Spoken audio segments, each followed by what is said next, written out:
Allah Rasul কি করলেন ফাসাহু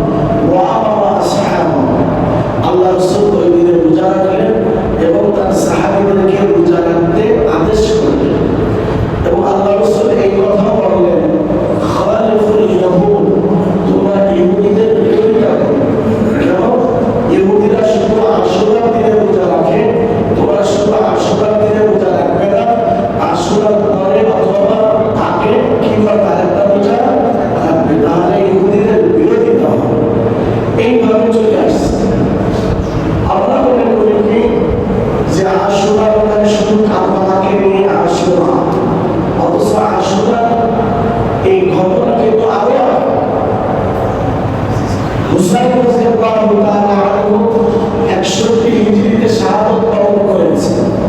আল্লাহ রাসূল সাল্লাল্লাহু আলাইহি সাল্লাম 11 হিজরিতে ইন্তেকাল করেছেন।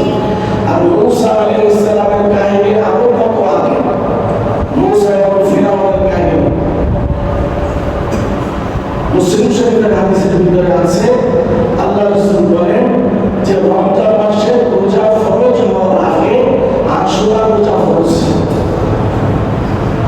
যখন রমজান মাসে রোজা ফরজ হয়ে গেল তখন আশুরা রোজা কি হয়ে গেল, নফল হয়ে গেল।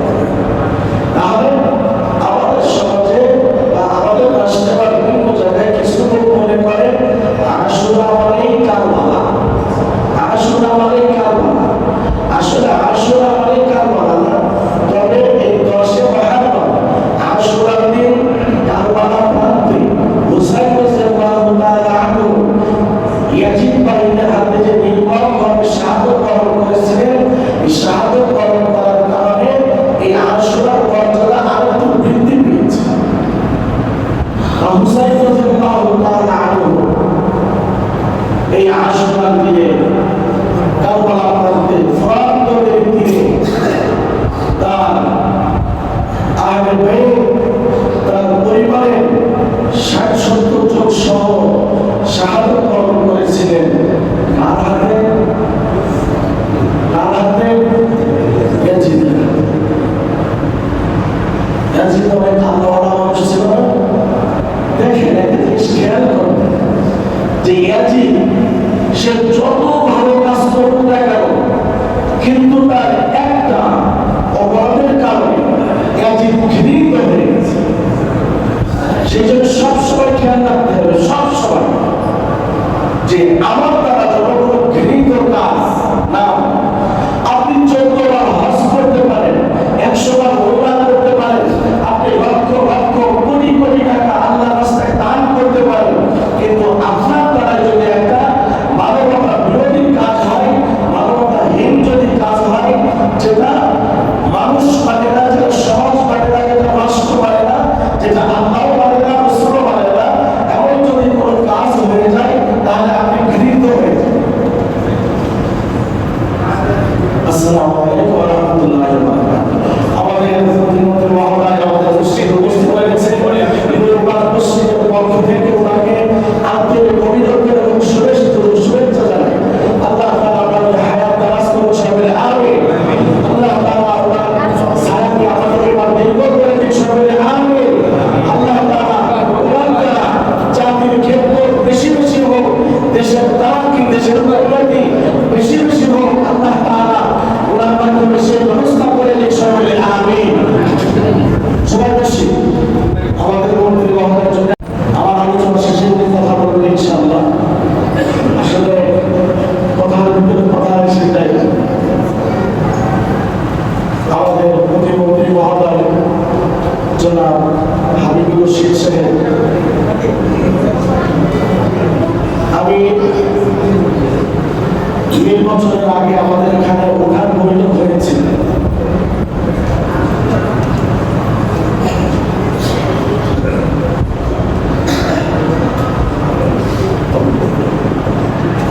নির্বাচনের আগে আমাদের এখানে উঠান বৈঠক হয়েছিল। এই উঠান বৈঠকে সর্বপ্রথম আমাকে বয়ান করতে দেওয়া হয়েছিল। উঠান বৈঠকে সর্বপ্রথম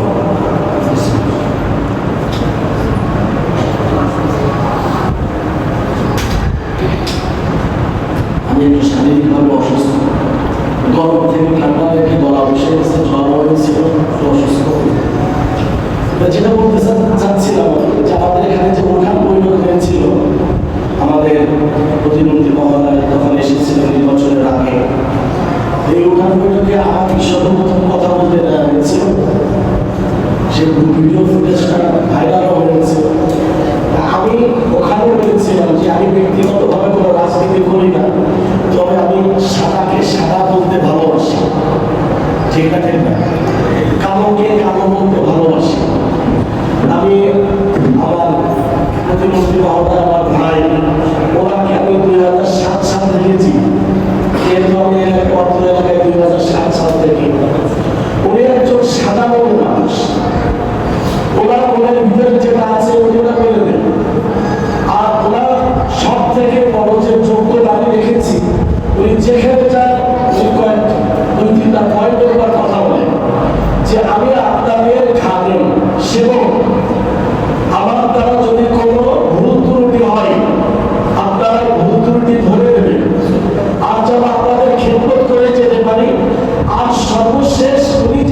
পরবর্তী মহলায় ওনার পড়ে আছে 25 এপ্রিল আমার মাদ্রাসার মাহফিল দিয়েছিলাম কলমতলা ব্রিজের ওখানে 11 নম্বর গলি। উনি ওখানে আমার মাহফিলের প্রধান অতিথি ছিলেন। উনি এই কথাই বলেছেন যে আমার যেন এইবার আমার ইজ্জতের সাথে যেন আমার ইন্তেকাল হয়, আর আমি আপনাদের সন্তান, আমার কোনো ভুল ত্রুটি হলে আমার ভুল ত্রুটি আপনারা ধরাই দেবেন। এরকম কথা আমি কসম দিয়ে বলতে পারি, এরকম কথা আমাদের দেশে কোনো মন্ত্রী এমপি বলে না। এটা কোনো মন্ত্রী এমপি বলে না। আমি সামনাসামনি ওনার প্রশংসা করছি না, ওনার কয়েকটা বয়ান শুনছি। আমাদের দেশে কোনো এমপি, মন্ত্রী, চেয়ারম্যান, মেম্বার, মানবার বা জনপ্রতিনিধি এরকম কথা বলেন। আল্লাহ তাআলা আমার হায়াতের ভিতরে বরকত দান করুন সকলে আমিন। যে কথা বলছিলাম যে এই যে আশুরা,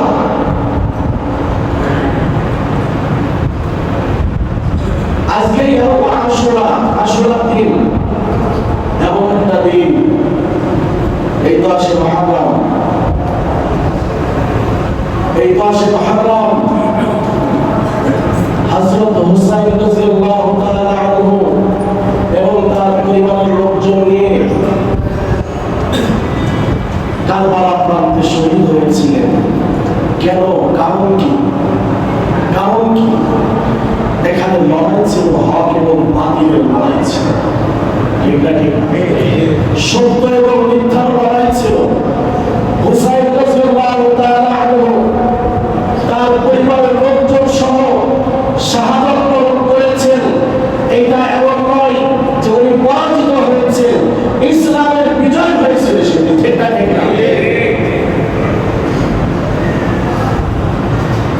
এই 10 মুহররম আশুরা আমাদেরকে কি শিক্ষা দেয়?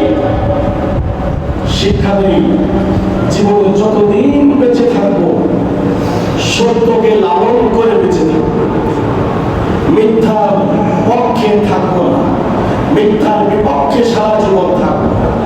এই আশুরা আমাদেরকে এই শিক্ষা দেয়। আশুরা আমাদেরকে শিক্ষা দেয় যে দেশের জন্য, মানবতার জন্য, ইসলামের জন্য, মাটির জন্য, মার জন্য যদি জীবনের সর্বশেষ বিন্দু রক্ত যদি দিতে হয়, তাও দিতে হবে ইনশাআল্লাহ। আমাদের এই দেশের স্বাধীনতা, সার্বভৌমত্ব টিকিয়ে রাখার জন্য, ইসলামকে টিকিয়ে রাখার জন্য, দেশকে টিকিয়ে রাখার জন্য যদি শরীরের রক্ত যদি প্রয়োজন হয়, তাও আমরা দিতে কি আছি?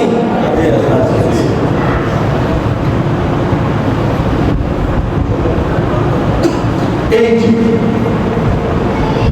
আমরা যে জন্মগ্রহণ করেছি, আমরা যে পৃথিবীতে এসেছি, আমাদের দায়িত্ব কি বলেন দেখি?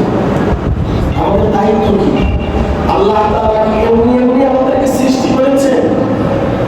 বলেন না একটু। কোনো দায়িত্ব আছে? কোনো দায়িত্ব আছে। আল্লাহ তাআলা আপনাদের কারিমের ভিতরে বলেন, আফাহাসিবতুম আন্নামা খালাকনাকুম আবাসান ওয়া আন্নাকুম ইলাইনা লা তুরজাউন। আল্লাহ তাআলা বলেন, তোমরা কি ধারণা করেছো যে তোমাদেরকে এমনি সৃষ্টি করা হয়েছে, তোমরা আমার কাছে ফিরে আসবে না? তোমাদেরকে অযথাই সৃষ্টি করা হয়েছে। আমাদেরকে এমনি সৃষ্টি করা হয়েছে না কোনো কাজের জন্য সৃষ্টি করা হয়েছে? আমাদেরকে কাজের জন্য সৃষ্টি করা হয়েছে। আল্লাহ তাআলা বলেন, ওয়া মা খালাকাতুল জিন্না ওয়াল ইনসা ইল্লা লিয়াবুদুন। আমি মানব এবং দানবকে সৃষ্টি করেছি একমাত্র আমার ইবাদতের জন্য। কার ইবাদতের জন্য? কার ইবাদতের জন্য? আল্লাহ। আমরা মনে করি কি ইবাদত করলে হয় শুধু নামাজ পড়া, হজ করা, উমরা করা, মসজিদ তৈরি করা, দান সদকা করা, এইগুলি ইবাদত। ইবাদত জীবনের প্রতিটি ক্ষেত্রে হচ্ছে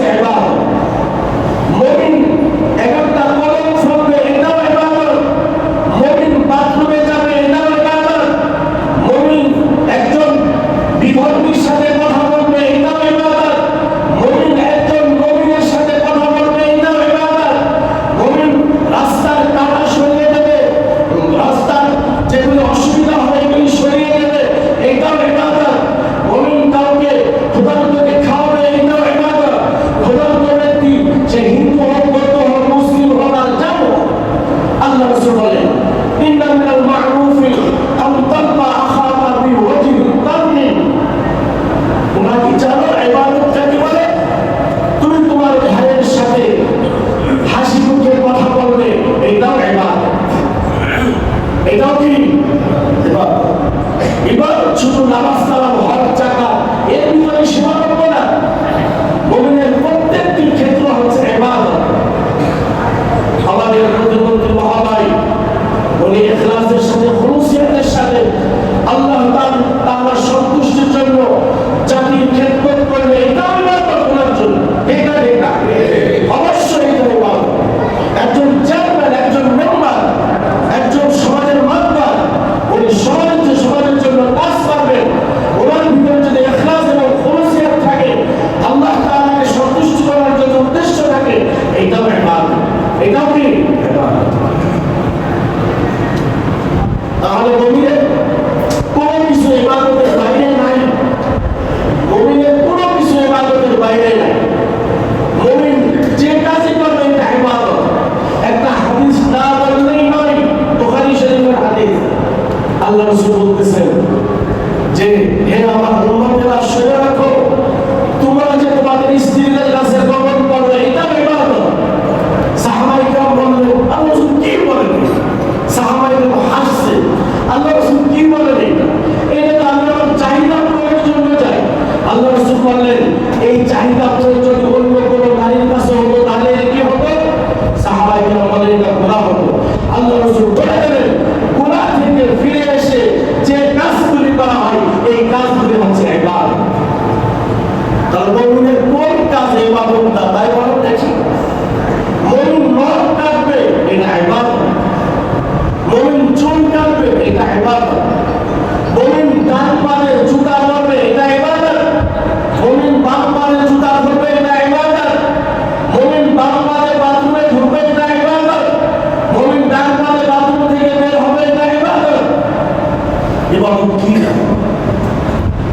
আল্লাহ তাআলা আমাদেরকে জীবনের প্রত্যেকটি ক্ষেত্রে এই যে কারবালার যে ইতিহাস, এটা ব্যক্তিগত জীবন, সামাজিক জীবন, রাষ্ট্রীয় জীবন, সব জায়গায় কারবালার ইতিহাসকে প্রাধান্য দিতে হবে। আমাকে কারবালাকে সামনে রাখতে হবে যে কারবালা কি হয়েছে, কি হয়েছিল কারবালায়। এখানে সত্য এবং মিথ্যার লড়াই হয়েছে। জীবন হুসাইন রাদিয়াল্লাহু তাআলা আনহু যেরকম সত্যকে প্রতিষ্ঠা করতে যে নিজের জীবন দিয়েছেন, পরিবারের জীবন দিয়েছেন, ঠিক তদ্রুপ আমাদেরকে সত্যকে প্রতিষ্ঠা করতে যে আমাদের যদি জীবন দিতে হয়, রক্ত দিতে হয়, আমরা প্রস্তুত আছি না? সবাই আছি না? দেশের জন্য যদি আমার রক্ত দেওয়া লাগে, বলেন না ইনশাআল্লাহ? বলে ইনশাআল্লাহ। যাই হোক, আমাদের প্রতিমন্ত্রী মহোদয় স্কুলের ভিতরে কথা বলবেন ইনশাআল্লাহ। তা আমি নূরবাগ মসজিদের কমিটি এবং মুসল্লিদের পক্ষ থেকে, এলাকাবাসীর পক্ষ থেকে ওনাকে অভিনন্দন ও শুভেচ্ছা জানাচ্ছি। এবং আমাদের যে অনেক দিনের আশা আকাঙ্ক্ষা যে নূরবাগের যে রাস্তাটা, আমরা আশা করছি খুব দ্রুতই আমাদের রাস্তাটা হয়ে যাবে ইনশাআল্লাহ।